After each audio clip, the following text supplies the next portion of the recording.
to all of you.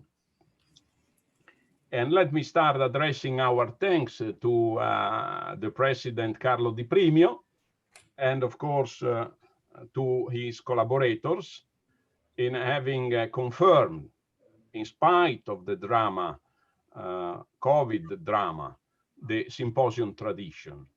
And as a chair of this session, I have the great pleasure to welcome the four very distinguished speakers and all the participants in the plenary meeting on the theme, regulatory challenges and market developments.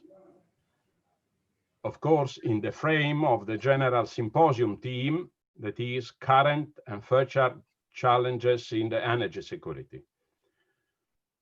Two themes of a major importance, particularly in the COVID and post-COVID scenarios. As you know, we have a very limited available time, just 1 hour for the session presentations and debate. Therefore, according to the recommendation received by the organizing responsible, each speaker has about 10-12 minutes for the presentation in order to have at least 10 minutes at the end available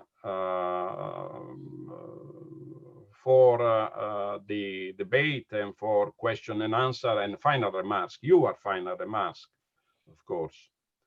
Considering the present internet mode and half of this event, the question have to be sent to me in writing by the Q&A available system on the screen you can find, indicating the addressee speaker.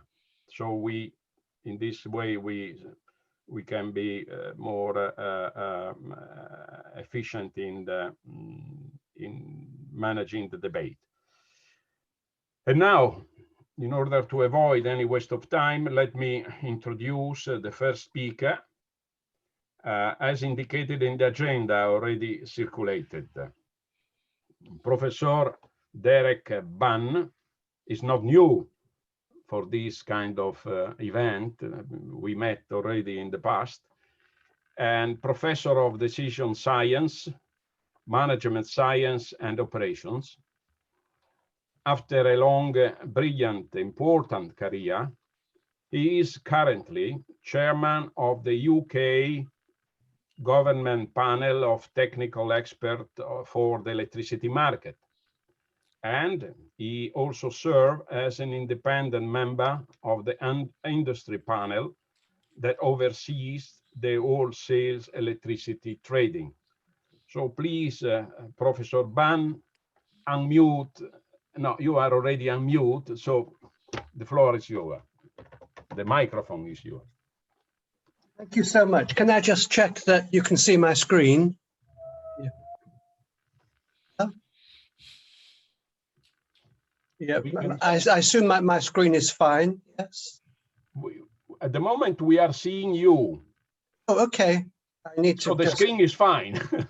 The screen is fine, but you're seeing me. Sorry, my slides, yes. Let me try and, I will share screen again.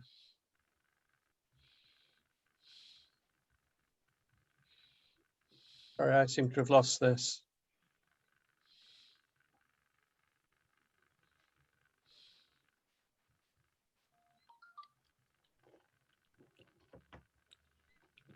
So at the moment, you're just seeing me, yeah? Yes. Okay. It's a nice picture, by the way, don't worry.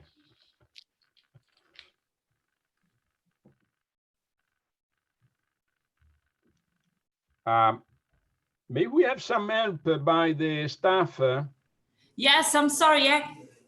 Can you repeat, please, the problem? Yes, I mean, I think I'm going to have to join the session again. We're fine. Thank you. This is good. This is good? Yeah. Okay. Yes, here we are. Okay, fine. Okay. Up on the, okay, perfect. Yeah.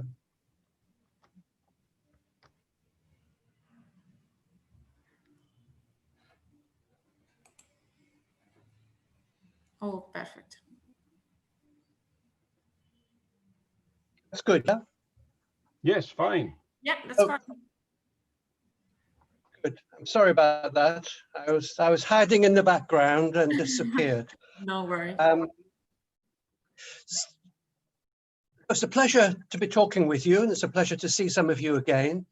And you know, in some ways, people think that these Zoom meetings are quite remote, but actually, you feel almost as if you're having a very confidential talk, one-to-one with people, because you are really just speaking to the people that you see on the screen, and in some ways, it seems more casual and friendly.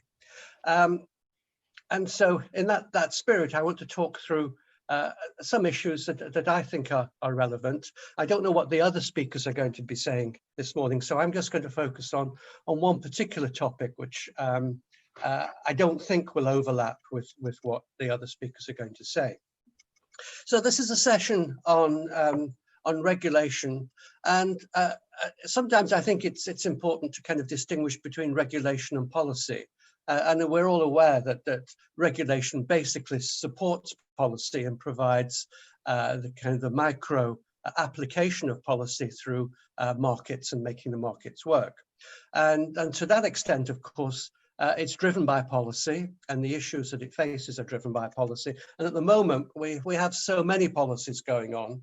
We've got policies for carbon, how to get to 2 degrees or less, or even net zero. We have a lot of technology policy for renewables, hydrogen. We have the merger of transport and energy now in a way that has not been integrated so much before. We have behavioral changes going on in the way that we see policies for decarbonizing heat and changing behavioral attitudes to energy efficiency. And of course, there's huge infrastructure implications of this, mostly about network, but also about ensuring reliability. So within that kind of very broad policy framework, regulation seems to have a lot to do with making these work in a market context. And I'll focus mainly from what I've been involved with in the UK. And if you look at what's preoccupying the regulator in the UK, in the context of all of those policy changes, there's still a lot of concern about retail prices and competition. Regulators really want, in Britain anyway, to make retail competition work, and it's been very, very slow to work. There's a lot of concern about regulating the networks as regulated monopolies, and basically unbundling those monopolies gradually. And a lot of work is going on in separating out distribution, network ownership, system operation, transmission network operation, and ownership, and facilitating new owners to come in, particularly to support the offshore wind connections, where the regulator would like to see more competition in providing network access. And as the market becomes more complex, particularly with embedded generation, storage, the activities of balancing and settlement are challenging now and have to be adapted and also harmonized with European linkages. So within that general context, what I'm going to focus on are the retail aspects. And making the retail markets work competitively has been a struggle for the last 20 years in Britain. And the lack of consumer switching during the first 5 years of liberalisation caused the regulators and policymakers, but particularly the regulator, to think about how to actually make new entrants to encourage new entrants, make it easier for them, and also to encourage consumers to switch to new entrants. And one of the major initiatives that really took off about 8 years ago was the promotion of the online price comparison sites. And that's been a great help for new entrants to come in. They've got relatively little marketing costs. Once they're on the price comparison site, they compete transparently. And the regulator has done a lot to actually encourage people to use price comparison sites. Smart meters obviously are very important in encouraging switching, that they offer greater product variation in terms of what the retailers can offer. Now, in terms of changing behavior, I mean, there's always been a resistance with utilities, and particularly electricity, by many consumers to feel that if they move from their incumbent supply, from their incumbent retailer, what would happen if a new entrant goes bankrupt?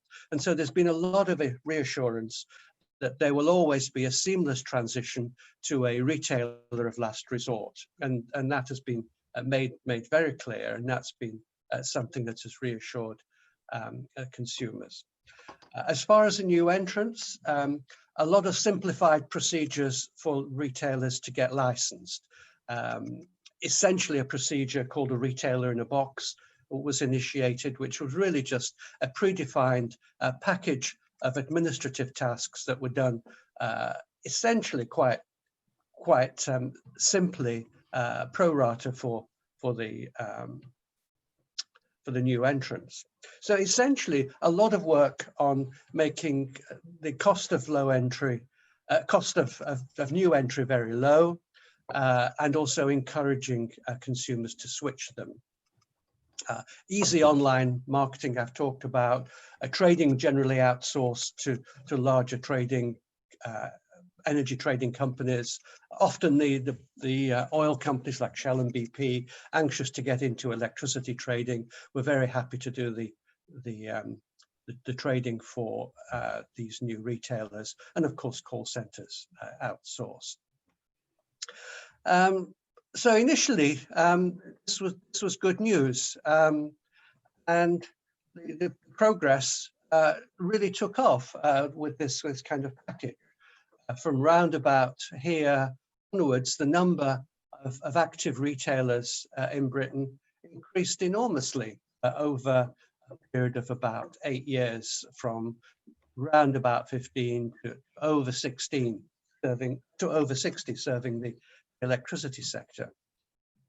Notice what's been happening over the last couple of years. Numbers have decreased, and there's been exit from the retail sector. And why is that? Well, basically going bankrupt. A large number of them have been unable to cover their trading costs, and as a consequence of that, they've been required to exit the market. And so why is this kind of boom and bust to an extent developed?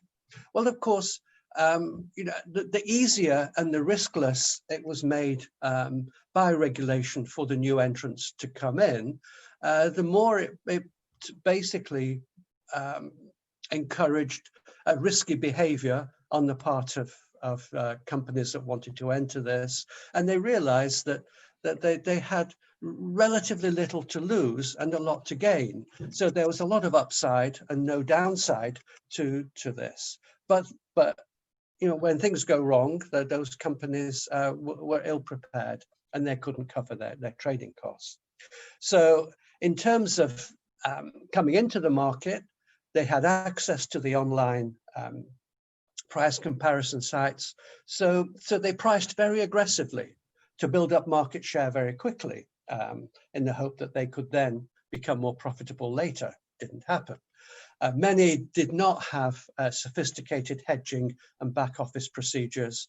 It's kind of remarkable to see how little hedging was done by these new entrants. So they were taking a play on being able to make a margin on the wholesale prices without incurring the collateral and trading costs associated with forward trading. And so bankruptcies followed. In 2018, when it started to go down, there were 19 companies that had to exit the market because they couldn't for their trading.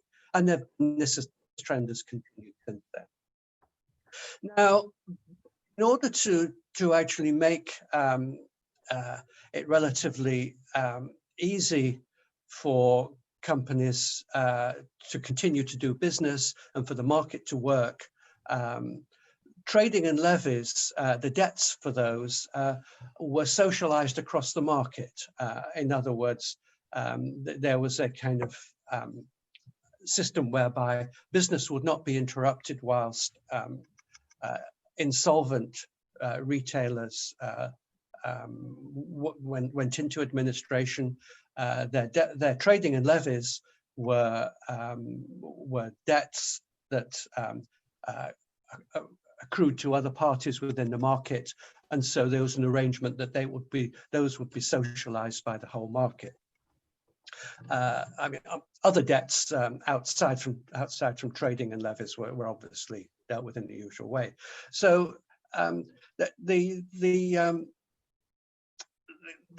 business risks were reduced through that socialization, and of course the socialization across the market meant it was consumers that paid and not shareholders for those. So there's reduced liability for the directors. So those directors that took a very risky position in pricing aggressively and were hoping essentially that the wholesale market would help them achieve margins going forward in the absence of poor hedging and back office procedures. They had reduced liability. They exited the market. Many of their debts were socialized across the market. And quite a number of them then started up new companies and did it all over again. So a number of unintended consequences there from making it very easy for new retailers to come in. And so the apparent success that was going on here became basically the seeds of its own demise later on. So did it work in the sense of actually helping the market become more efficient? Well, apparently not. The regulators had to impose a kind of price cap and is even considering at the moment more directive ways of making switching work. So that is an issue. And in terms of opening up market to retail, there's another development recently, and that is trying to get new retailers in without causing switching from incumbents. And that's partly been motivated by the greater consumer engagement in terms of end users being both producers and consumers, and also wanting to link with electric vehicles. And so you're seeing a number of specialist companies wanting to enter the market who are not already retailers, but want to have a retail arrangement. A good example would be an electric vehicle manufacturer at the moment that wants to basically sell its vehicles bundled with an offer of 100,000 miles free. And to do that, it's got to have a deal with a retailer and essentially encourage consumers to buy the car and then have that retailer. Well, it may not be very convenient to actually try to sell a vehicle and also try to encourage a customer to switch retailer at the same time. And so there's an emergence of a provision for secondary retailers to come in, essentially offering behind the meter, behind the primary retailer's meter, bundled services with possibly an EV manufacturer, possibly other providers, PV or heat pump providers or energy management.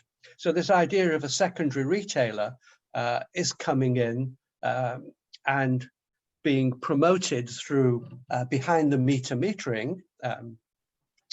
And in some ways, that's rather like an aggregator, except that the retailer is mainly focused on selling, whereas an aggregator is more focused on production from embedded generation. Professor Ban, I'm sorry to disturb you, but you are now at 10 minutes. So if you and I've got 30 seconds, Chairman. So I will be over 10 minutes, but I will be within 12 minutes. Fantastic.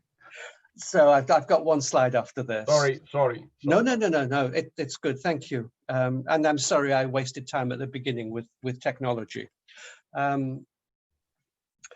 But of course, this will inevitably raise the issue that if you've got a different kind of retailer coming in, a secondary retailer, that has to have essentially non-discriminatory access to the same markets as the primary retailer, to the wholesale market, balancing reserve flexibility, as well as capacity markets.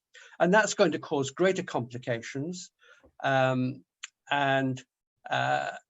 principle, the behind the meter solution stops the secondary supplier being subordinated to the primary supplier. In other words, it can enter the market and it can do things without requiring the permission of the primary supplier. But then, of course, you're going to get into even more details regarding settlement, network charges, license obligations, and to the extent that these retailers are prone, as we've just seen, to going into financial distress and defaulting, it will get even more complicated when you've got a second tier of retailers. So exciting though this may seem, it would appear to be potentially leading to similar problems that I've just been talking about. So I leave you with these kind of obvious regulatory questions that we might want to consider. It's obviously very attractive to make it as easy as possible for new entrants to come in, but by making it as easy as possible, taking the risk away to a large extent, you encourage a lot of rogue behavior. And how do we kind of get the balance in regulatory governance, if you like, between being pro-competitive and also ensuring that we're not thereby encouraging misbehavior and as a consequence of that, greater socialized costs on the other market participants. So they're two relatively obvious questions from what I've been talking about, but I think they're quite delicate issues, and of course they range across a number of other applications as well. So Chairman, I've finished now. Thank you. Thank you very much to you, and certainly your last two questions probably are the questions for a part of the debate, because are very, very important questions and very present. Now, in spite of the fact that probably you see a double colarullo in the frame, I kindly ask the staff if it's possible to correct. It's my fault because I use a link sent to me by Colarullo, and probably this is the why my name is not there, and we have a double Colarullo. And because we have a double Colarullo, now I give the microphone, let's say like that, to the true Dr. Giordano Colarullo, General Manager of Utilitalia, the Federation of the Italian Utilities. Is a federation grouping 500 companies of the water, energy, and environment sector, and a federation representing 37 billion euro as turnover and 90,000 employees. So federation having a certain level of responsibility, a certain level of importance in Italy, certain sure level. Please, Mr. Colarullo, the true Colarullo, is having the microphone. Thanks a lot, Mr. Chairman, and thanks to the organisers and Carlo in particular. Just briefly to use the scheme that Professor Bunn has illustrated, I'm going to initially just touch upon some policy issues for Italy, and then trying to derive some regulatory, I would call them puzzles from our perspective. And I should emphasize that obviously I'm going to take a slightly different angle on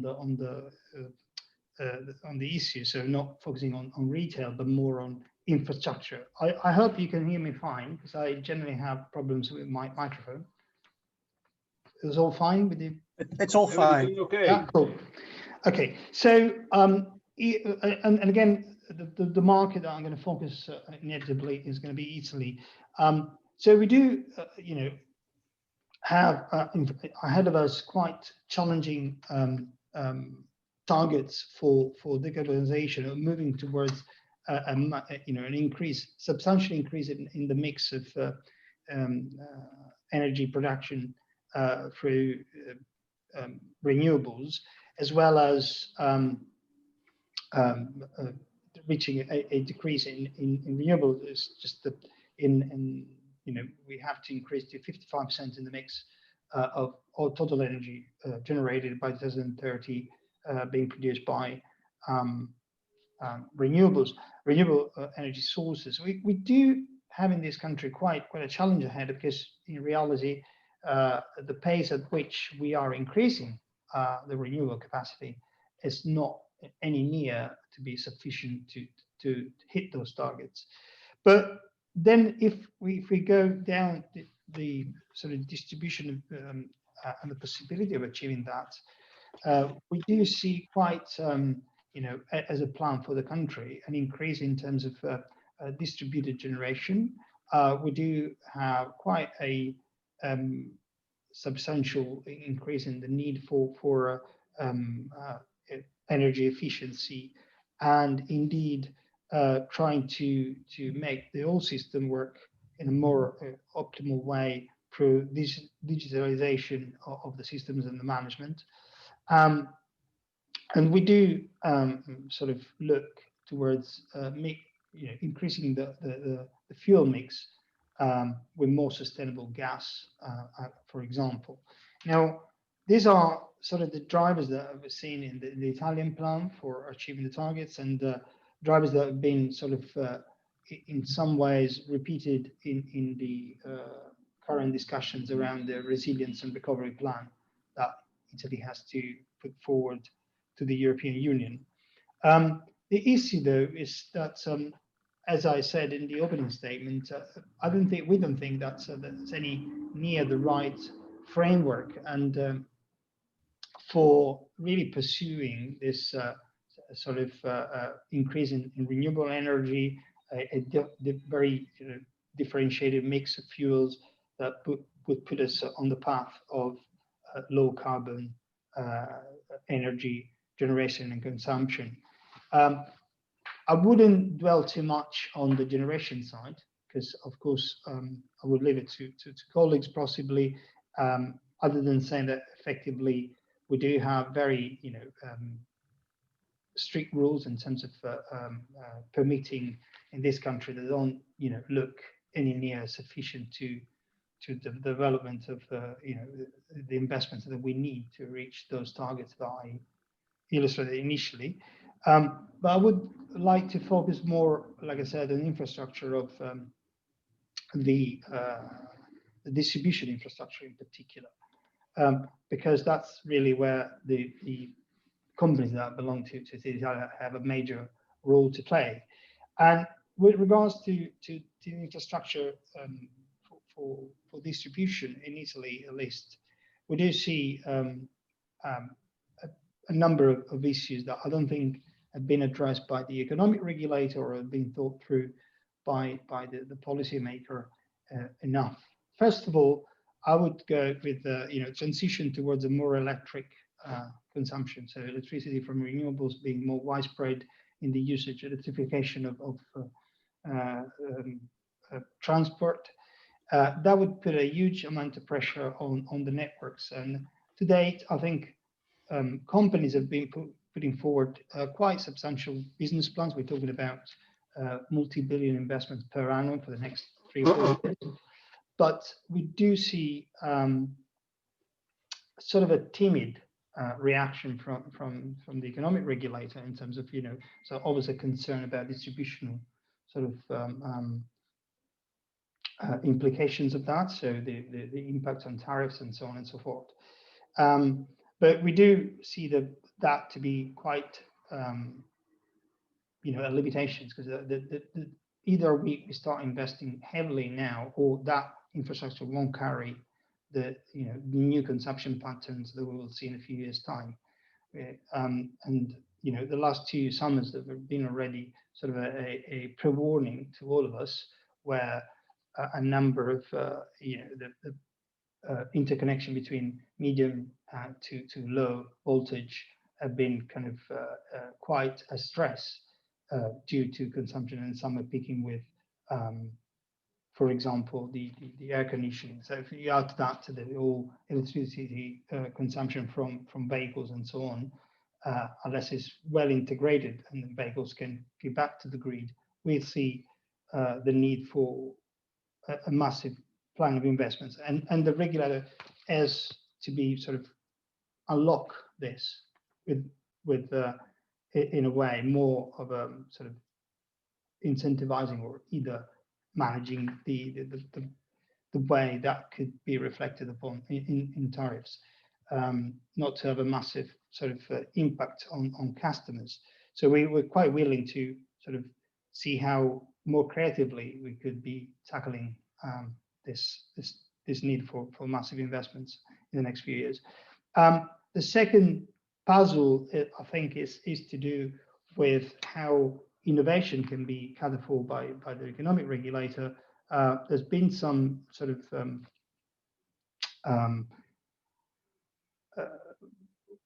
tentative use of tools like sandbox and things like that, but we do think that that's really has to be boosted in terms of, you know, promoting innovation, because otherwise we'll end up with you know, companies are not having a clear direction, and pretty much innovation will be carried just by the, you know, brought forward by the key players and major players, but leaving behind a number of players around the country that aren't quite shaped and need some nudging and supporting from in economic terms. And the third puzzle, and I think that's something that is emerging more and more, is the sort of how you accompany the sort of a system where your transition, energy transition, is going to be multi-fuel. So namely, if you do have networks on gas, there's going to be a greener gas, potentially reducing the role overall to sort of provide energy to houses and, you know, to households and cities. And you have at the same time you know, increased role for electricity, which is the coupling of the two. If we need to think about a coupling of the two, a way to manage that transition in order to avoid the stranding that of assets on the gas side, that would entail quite a loss for society. I think that this is quite you know, something to think through. Clearly, from my perspective, many of the companies that we represent have both the network, both electricity and gas networks, and they can sometimes do optimize between the two, sort of how they develop the two networks. But this is not always the same. You have different operators, and I haven't seen anything that look from the regulator that look at the possibility that going forward the next few years, while the gas pipes are going to be emptied to some extent, and electricity wires have to be increased and reinforced, how you do that transition in an optimal way from a society viewpoint. Clearly, the question hasn't been posed at all by the central government, but I think the regulator could have a role to push forward some thinking and how you optimize the two. I think that's all for me. Over to the chairman, the other gentleman. Thank you very much. Perfect timing. Well, I think now it's really the moment of Professor Jean-Michel Glachan. Jean-Michel is a very old friend. I am old, so we are old, both of us. An economist at La Sorbonne, has been involved in many, many and relevant activities and responsibility at academic, industrial, and institutional levels. Since the 2008, he is the director of the Florence School of Regulation at the Schumann Center for Advanced Studies in Florence, and is also holder of the Loyola de Palacio chair. I always will remember the Loyola Palacio commissioner, vice president of the commission. She did a fantastic job at the European University Institute. So, Jean-Michel, the microphone is yours. Mille grazie, Alessandro. I'm taking the microphone, and of course, as everybody else, I will share my screen.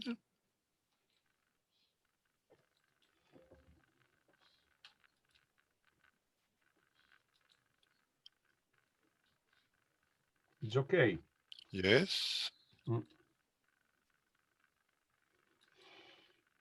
Here it is. Carissimo Alessandro, carissimi amici italiani, dear Derek, ladies and gentlemen, I am more than happy participating this morning in the Italy Symposium, and I will introduce you peer-to-peer trade as a new type of electricity market. Peer-to-peer trade and all its variants, peer-to-peer, prosumers to peers, prosumers to prosumers, prosumers to grid, peers to grid, etc. As we know, since 30 years, markets evolve in the electricity sector and new markets appear. We remember the creation of the wholesale in UK or in Chile 30 years ago. Then we have seen retail 20 years ago, 15 years ago, depending the country live, and also the balancing. And we know that these three markets are in fact linked. They are a sequence of markets. Each of them can have some options, and the set of options gives the market design. We can study them with different angles. The simplest is, how can they work? 40 years ago, it was said impossible. Another way is, are they useful? Retail has been discussed by Paul Joskow a lot, not agreeing with Stephen Littlechild. Do they have optimal designs? Here, Derek will be good to tell you. And do they have typical failures? Again, Derek will be critical to explain this. What I want to do is, however, peer-to-peer. And I assume, I claim that peer-to-peer is something special, a new market, because of a new type of transaction. Everybody is small there, the buyer, the seller. We are not B2B like would sell. We are not B2C like retail. We are not B, the big, to the grid like balancing. We are small to small, retail to retail if you want. How does it work? That's my only question. You will see 4 steps. First one, we need a transaction loop because everybody is small. So nobody is able to master the way the transaction is made. Second, with this transaction of very small units between very small players, we need a very sophisticated price mechanism and not a simple one. Third, even if we have a transaction loop well organized, a price mechanism being sophisticated, we are sorry, the delivery is not granted. We need to look at the delivery loop. And we have so many choices to make as options of transaction loop, options of price mechanism, options of delivery loop, that we have also other choices to make for the governance on it. Without governance, it won't work. First, the transaction loop. It's a key problem because providers are not professionals and they are of small size. So they cannot personally handle the whole sequence of trade, the signaling, the matching, the settlement, the exposed disputes. They cannot even put their products in any open place easy to visit, a shop, online or brick and mortar or a shopping mall. But they cannot do it by themselves but digitalization will help a lot. Digitalization provides key information, records of the past, scorings of the participants. It permits to give signals, to give guarantees, to create reputation. Then the trade can flow, can grow. There is very strong synergies between digitalizations and decentralization of supply. We live in a new world. Jean Tirole 2016, Economics of Common Good, is substituting to Akerlof with the strong asymmetries of information on complex goods in 1970. We are in a new world. But we have alternative products, not a simple one, and they have different characteristics in the trade. Trade can be energy only, as in any electricity. I don't care how this energy is produced. Trade can be on renewable. I want only renewable. I want a guarantee that it is renewable. It can be mundane renewable, coming from anywhere. It can be idiosyncratic renewable. I want to know the location. I want to know the guy producing. It can be system flexibility. My God, it's not energy, it's not renewable, it's something else. It comes from demand response, from storage for electric vehicles. Mamma mia, this is a more difficult product to handle. Transaction loop is the core of peer-to-peer trade. If there is no trade, peer-to-peer, if there is no transaction loop working beforehand, before the trade, it explains you why we have a typical candidate to automated transaction loop taking care of very small transactions, the blockchain. And the blockchain can include automation of payments, but is poorly fitted for handling of disputes. Price mechanism. Why? Quite obvious. We need a very particular price, being able to attract non-professional providers and small consumers, because they live in the electricity world, which gives already universal access. Peer-to-peer has to attract both parties in a kind of two-sided market, in a universe where the commodity already exists in certain forms. There is also new value proposals, renewable, system flex, but what is the trigger price? What are the trigger prices? But we will need different prices because we have different types of products, as we have just seen. Each product type's value is also fluctuating according to the time, according to the location, according to system condition as losses and congestion. So we need a sophisticated price mechanism. On the top of this, the behavior of non-professional and small providers and small consumers varies. Both traders, providers, and consumers are small and non-professional. We are not really in microeconomics there. We are more in behavioral economics, real guys.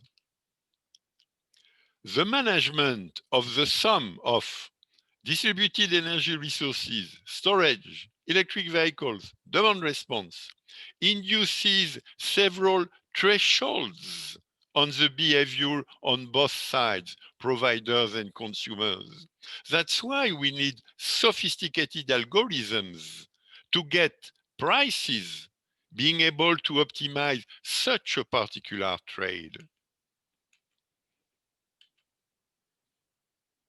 We have a transaction loop. We have a price mechanism. Wow. Then we have a digital platform. That's true. I'm okay. Fine, but peer-to-peer is not a pure digital platform word. Why? Something very big is still missing. I'm sorry, the delivery loop. A digital platform in electricity cannot guarantee delivery. POM, blockade. You cannot deliver, you cannot trade. There is no Amazon here in the electricity sector. We have the opposite. The electricity grids control delivery because we live in a universal access world from the past. Of course, there is off-grid, there is microgrid, but today there are still meager niches. And on the top of this, electricity grids are highly regulated.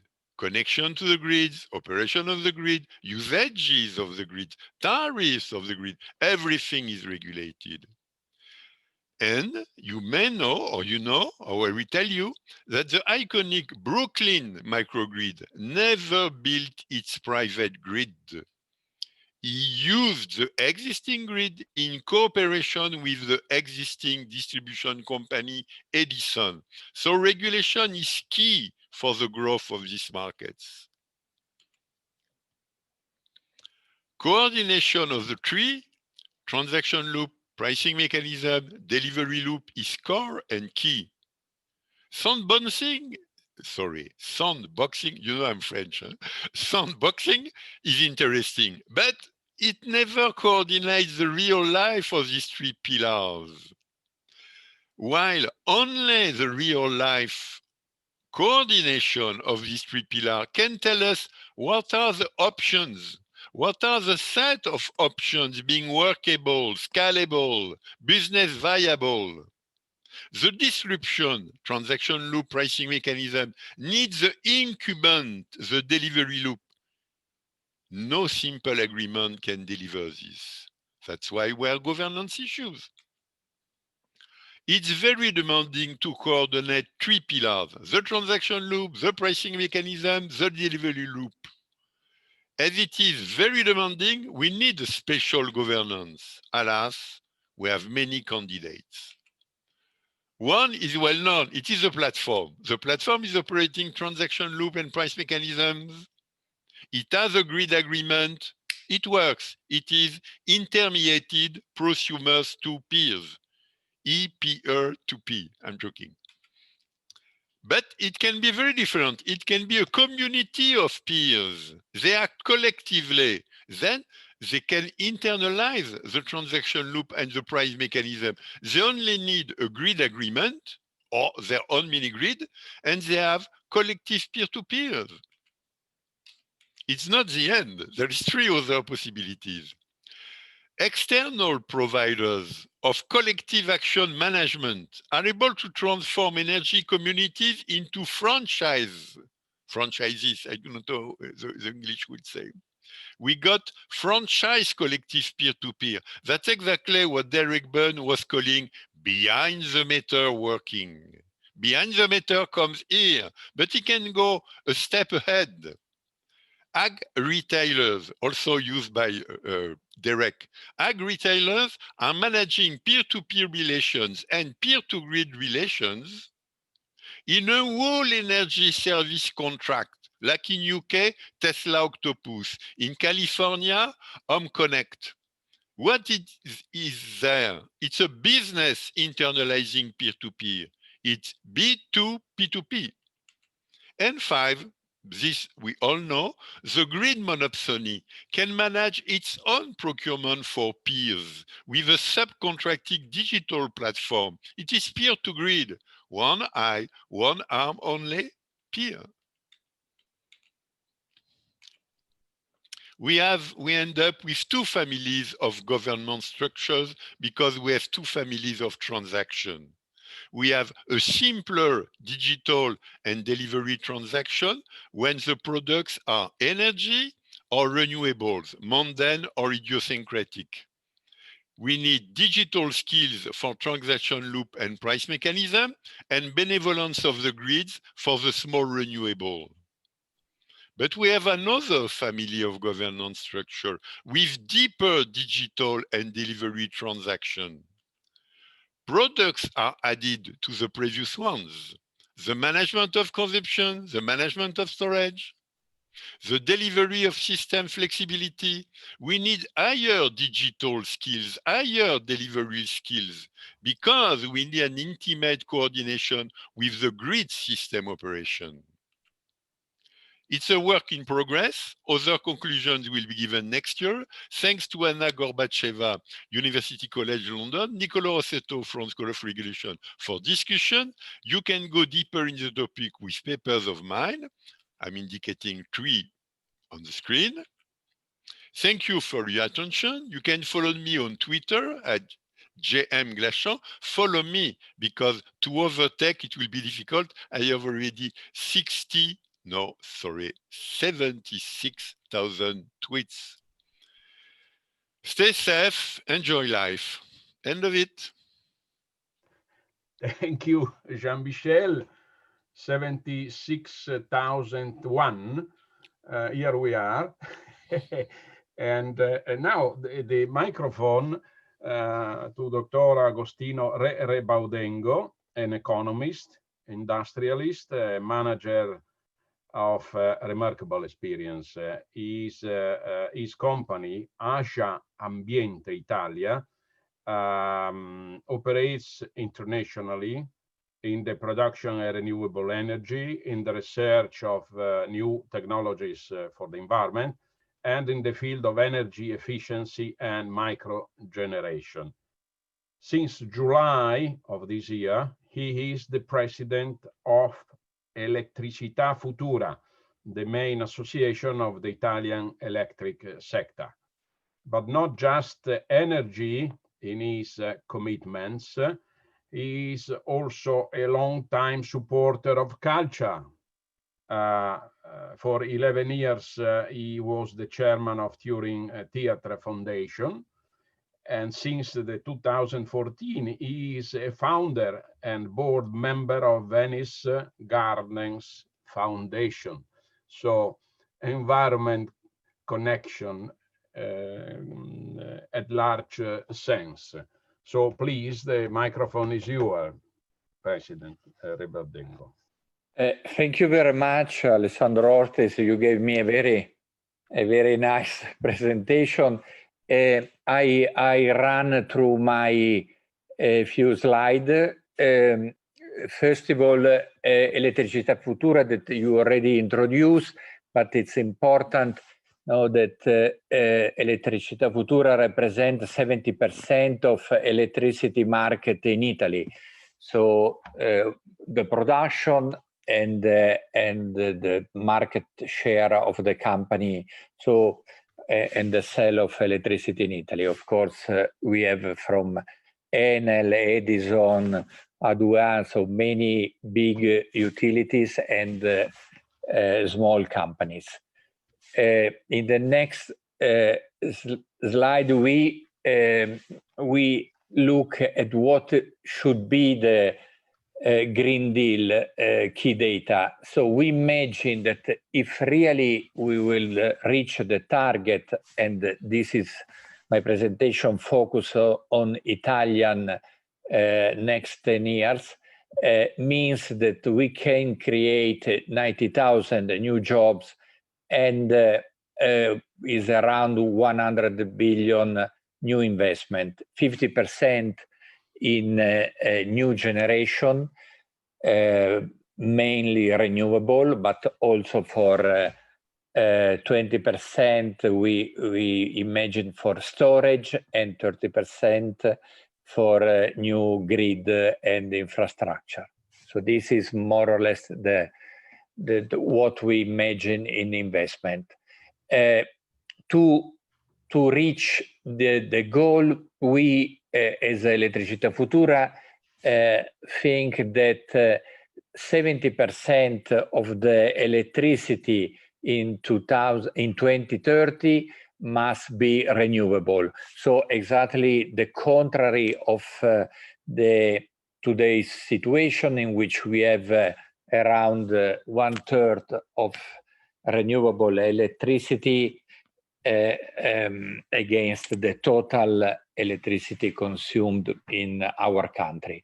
And due to energy the balance between the energy efficiency and the electrification, we imagine that in 2030 we will have more or less the same amount of consumption, so means 340 terawatt hour.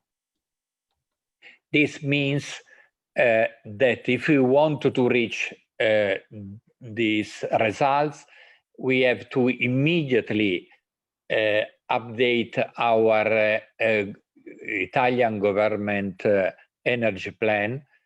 Then more or less we estimate that 65 gigawatt is the new renewable capacity that we have to put in place. And of course, we have to work on generally energy efficiency and also in mobility sector, in which Italy is a little bit late also on the target of 2020.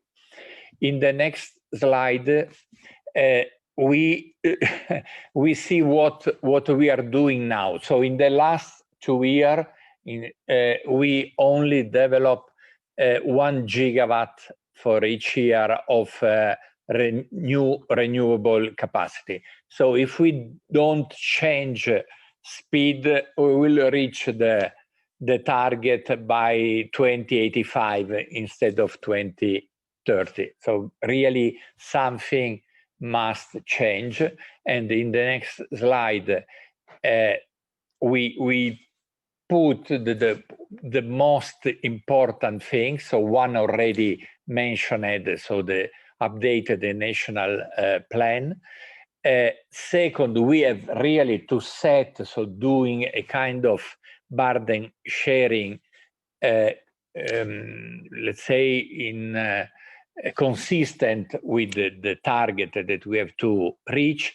And last but not least, we have really to involve people in that work in the permitting sector to be committed to reach this important target of decarbonization. In the next slide, of course, we have some detailed priority that I don't spend time on this slide, but I like to share with you. And in the next slide, in this slide 8, of course, we have to work on a new design of the market. And Professor Jean-Michel already explained how complicated is the market, but let's say the new rules and with the GD and all the prosumer and everything, but of course security, adequacy and flexibility need to be guaranteed in the market. And in the next slide, and is the final one, of course, we have really to, if we want to reach this target in Italy, we have to define the new market design in order to understand who will also make the investment, how they will get the remuneration, to get 70% of renewable share, and to have a market secure in terms of no blackout and no too much fluctuation also in the price. So it's very complex task, but also very, very challenging. Thank you. Thank you very much indeed. And now the question to the staff: how long, how many minutes we have still available?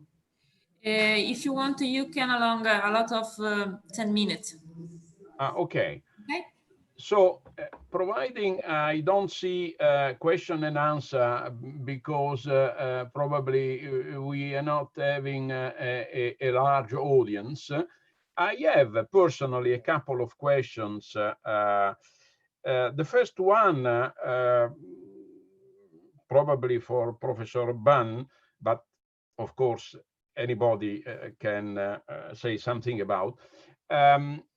Concerning the present situation and how the things are going concerning the unbundling at the level of DSO. Because in Europe we have a different, very differentiated situation. And probably Jean-Michel remind the fact that I am very much focused on unbundling. And I wonder where we are with this situation in Europe. And the second question is, of course, present in all your presentations, is how to select. Leave me such a word. How to select the quality of the retailers. Entrance filter, professionalism, all these kind of things, a challenge for the regulators. So let's start with Mr. Bunn as far as concerned unbundling, and Jean-Michel is also having a clear view, and of course the representatives of the operators. Yes, well, I mean, I think unbundling is quite central to kind of regulators who want to encourage new entrants, innovation, new kinds of technology, and the separation of the ESO, the system operator, from the network owner, I think. Is being driven by that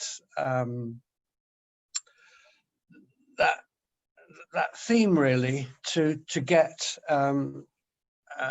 connection agreements to new facilities, to get connection agreements to batteries, for which the incumbent might be quite slow, and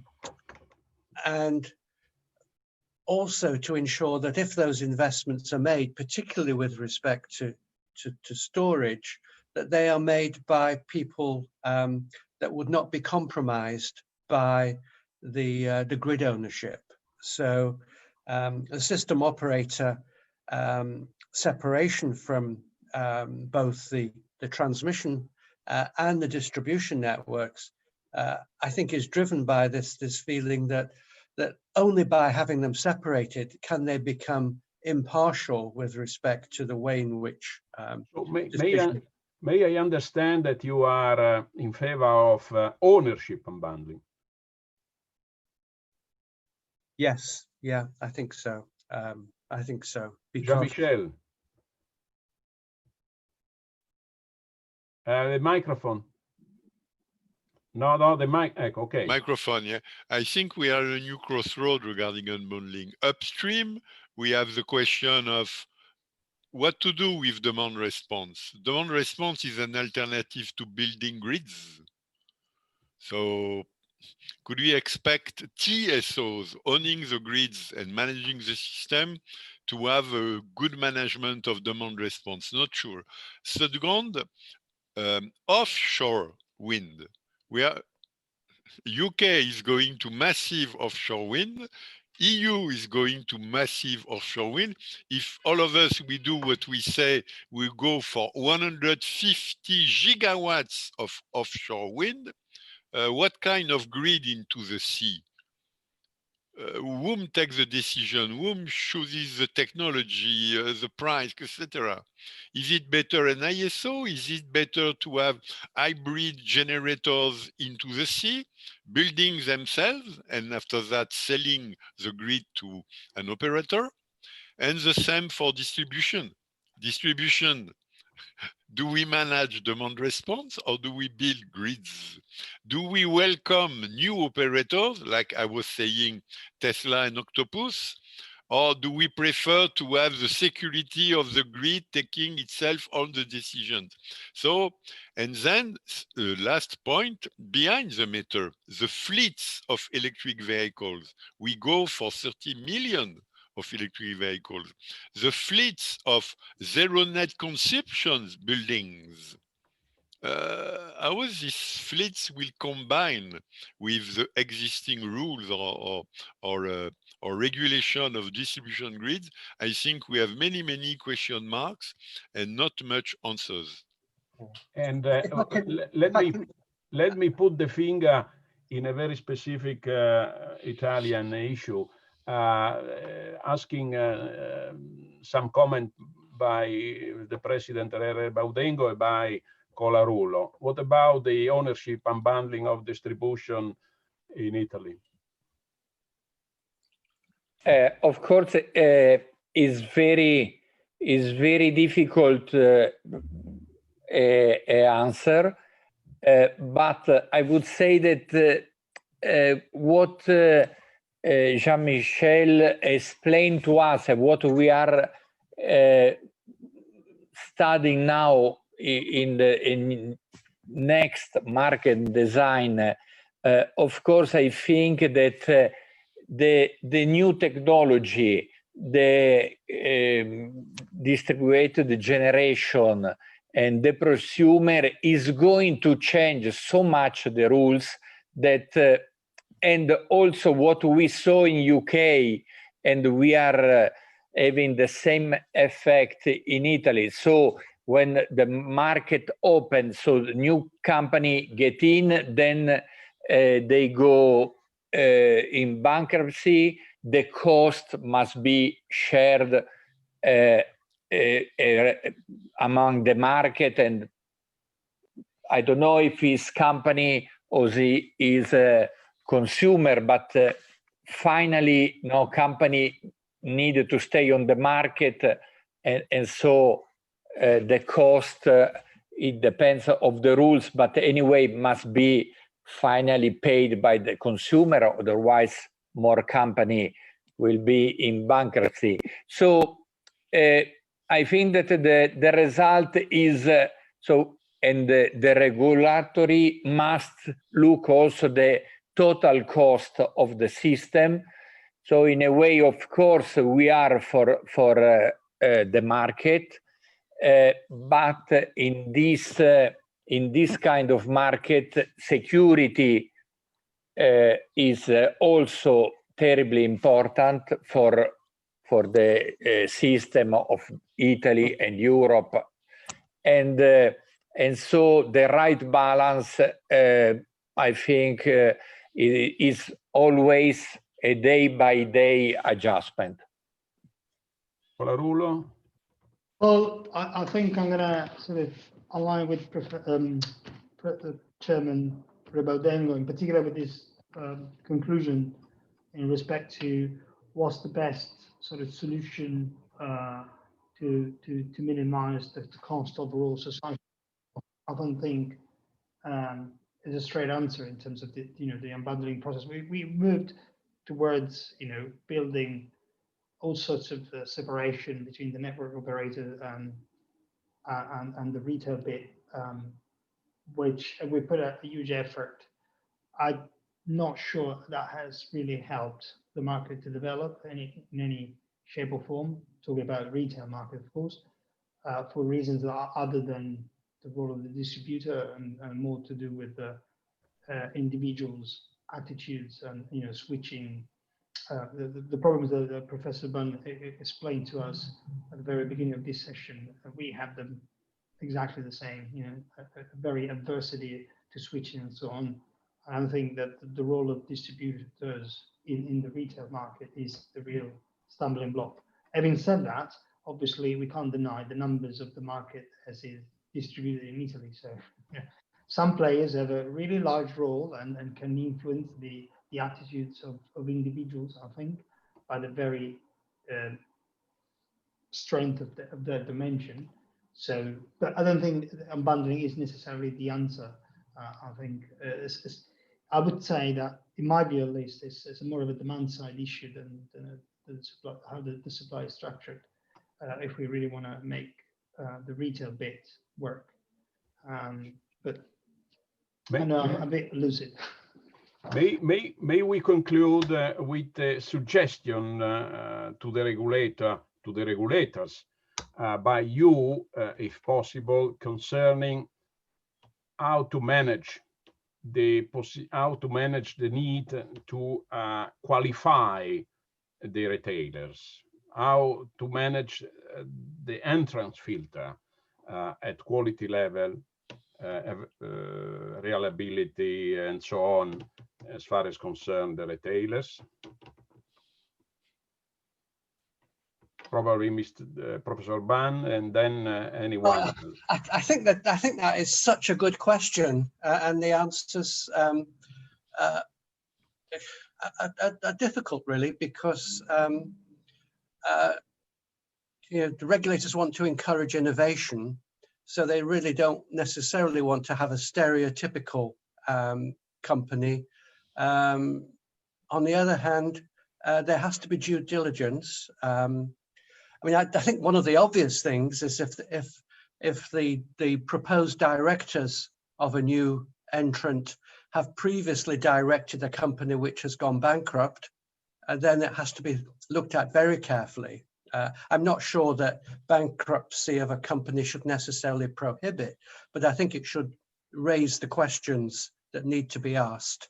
And of course, you know, due diligence on financial security may have to be increased so that the exposure that they've got to trading charges.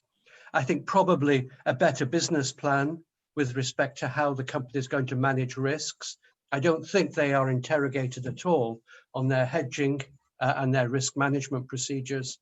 So I think there are a number of questions on business practice that the regulators should probably try to tick the boxes for. And what about to involve the insurance sector about this? That's a good question. Yeah, I hadn't thought about that.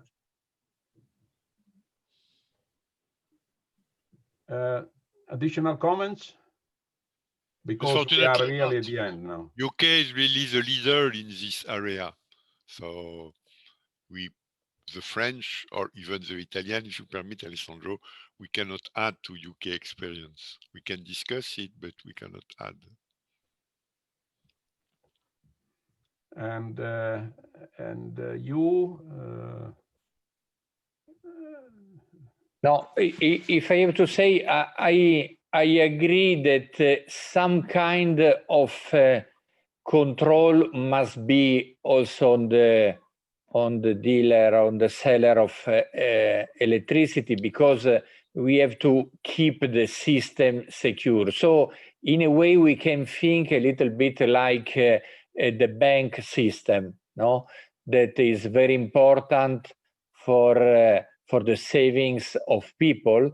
And here the sector is very important to guarantee the electricity to everyone 24 hours every day of the year.